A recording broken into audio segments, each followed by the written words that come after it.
Hi guys, it's Aoife from Words of Clover, and I'm here today to talk to you about some Christmas books that I've read over the past few years that I think other people might like to read for Christmas. So some of these books I read last year, and I did talk about them during different wrap-ups, I guess, or vlogs last year, and other books I've read a few years ago, but I just wanted to talk about them now. And for anyone looking for maybe a nice Christmas book to pick up before the end of the year, this might be it.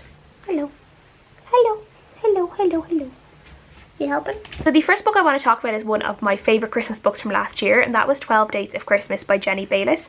I've actually just finished her second book that came out this year, which is called The Winter of Second Chances. I definitely think 12 Dates of Christmas is better, so if you want to start with a Jenny Bayliss, I would recommend starting with 12 Dates.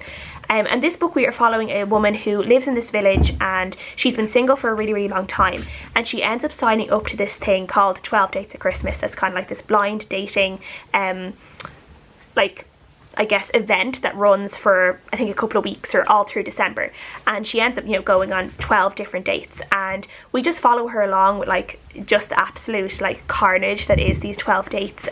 Like, she has some really nice dates that she gets on with, other ones she ends up like setting them back up with her exes. There's one that she has like a really big argument with, and then along the way she might possibly find love as well.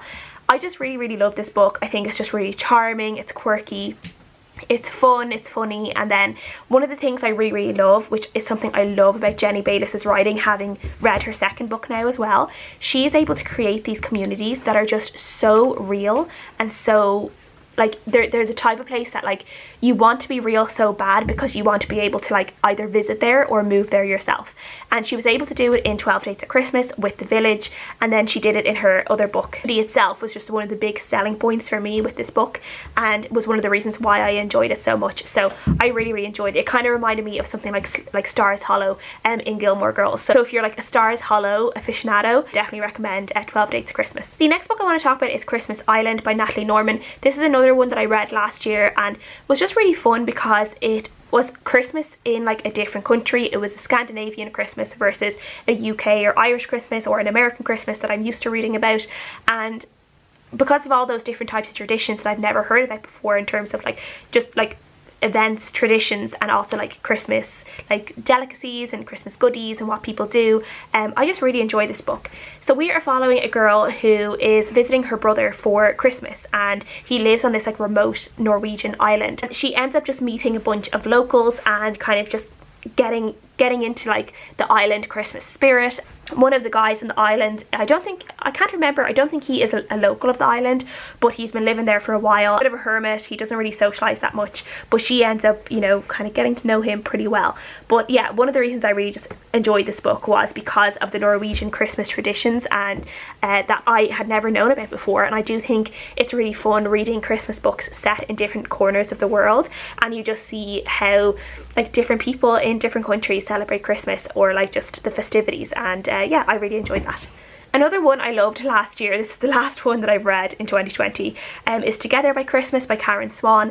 Swan kind of now releases, I don't know if she releases a book every summer and every Christmas or just every Christmas, but the last few years she's released like a Christmassy book, and I've read the last 3 or 4 years, and each one I've quite enjoyed. I think she is a really strong writer, but this one in particular just like blew me out of the water. It ended up being one of my favourite books of 2020, and I read it at the very end of 2020, so it made it in there, and it just like it was just so good. I just really enjoyed it.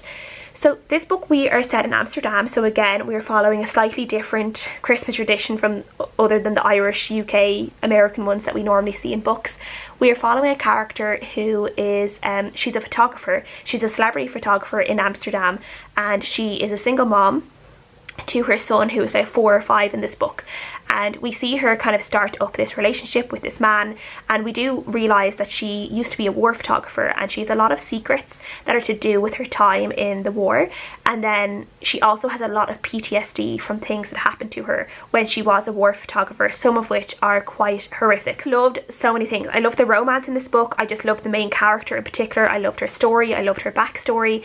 And then one of the things that was in this book was this big kind of ice, like this like river, like ice skating race that happens in the Netherlands. And I think just for the sake of this book, I'm not sure when was the last time this even happened, but for the sake of this book, it happened during this book, and it was just really, really fun being able to like learn about that and to follow along with this really intense race during the book, and with one of the characters being in it. So yeah, I really, really enjoyed that. But for like a Christmas, it's a Christmas romance book, but there's a seriousness to it. It's not completely light and fluffy. So if you like kind of books that have like romance in them and have lighter moments, but at the core of them are serious and aren't fluffy, this one might be the perfect one for you. Another book I really enjoyed, which I read a few years ago, is Miracle on Regent Street. And in this one we are following a girl who works in this department store that's supposed to be a little bit like, you know, like Macy's or Harrods, and this really like old department store. And she finds out coming up to Christmas that the store is not doing very well and that it's going to close. And she gets really upset about this because this store is like, you know, it means a lot to her. The history of it means a lot to her. She's been working there for years, and she doesn't want this store to be closed, not just for her own job and for the jobs of like the other people in the building, but just in general, just for the history of this street that this store is on. She just thinks it'd be such a blow for the store to either close or to be changed completely from what it was. She ends up doing a little bit of like, you know, like the elves and the shoemaker kind of thing, where each night she kind of takes a different department, and late at night she goes and she kind of rejigs, like she kind of gives each department a complete makeover for Christmas, and she ends up bringing business back into the store really slowly. And then there's also a romance that bubbles throughout the book.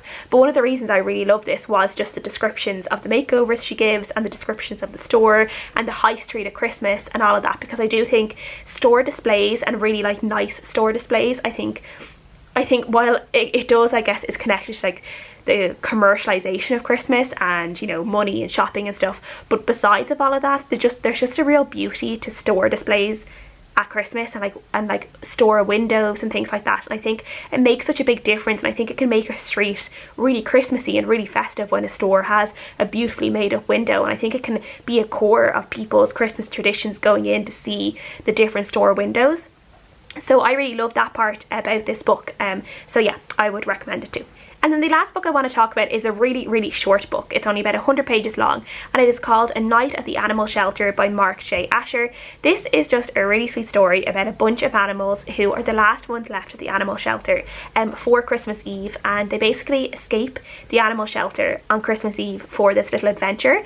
And it's just about these like animals getting like, you know, everyone, you know, all the humans are at home celebrating Christmas. There's no one around, and they kind of just have the place to themselves, and they're able to just go off on this adventure.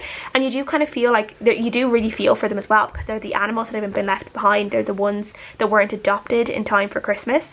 And you also, there's like this really nice message in the book about, you know, not giving up animals and being a responsible animal owner, and like rescuing animals, adopting animals, all that kind of thing, and not, you know, not just giving them up for silly reasons. And yeah, if you are an animal lover, or in particular a dog lover, I definitely think this book would be a nice Christmas one for you to pick out. And again, it's only about 100 pages, so it's a really easy read as well. So those are some Christmassy books that I really enjoyed, and I hope you guys, if you guys pick them up as well, that you will like them too. If you have any favourite Christmas books, please let me know in the comments below, and I will see you guys again next time. Bye!